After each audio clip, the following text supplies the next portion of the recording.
తెలుగువారి number 1 choice Telugu matrimony.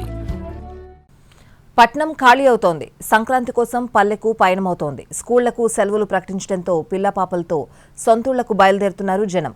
దీంతో బస్టాండ్లు, railway స్టేషన్లలో విపరీతమైన రద్దీ కనిపిస్తోంది. స్కూళ్లకు సెలవులు ప్రకటించారు.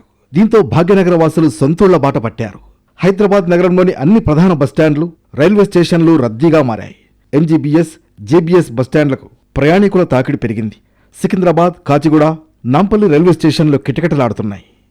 సంక్రాంతి రద్దీని దృష్టిలో ఉంచుకుని 6431 స్పెషల్ బస్సులు నడుపుతోంది Telangana RTC. South central railways కూడా 153 సంక్రాంతి స్పెషల్ రైళ్లను వేసింది.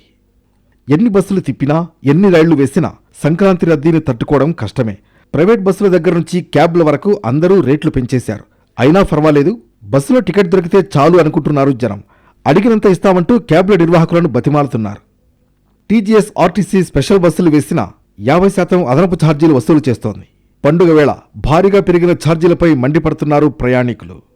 9 నుంచి 13 వరకు హైదరాబాద్లో భారీ ట్రాఫిక్ జామ్లు జరిగే అవకాశం ఉందని ఇప్పటికే అడ్వైజరీ జారీ చేశారు ట్రాఫిక్ పోలీసులు. అలాగే జనవరి 16 నుంచి 19 మధ్య ఏపీతో పాటు తెలంగాణలోని వివిధ జిల్లాల వైపు పెద్ద ఎత్తున ప్రయాణాలు జరిగే అవకాశం ఉంది. మొత్తానికి సంక్రాంతికి సొంతూళ్లకు బయలుదేరుతున్న వాళ్లతో హైదరాబాద్ రోడ్లపై సందడి కనిపిస్తోంది.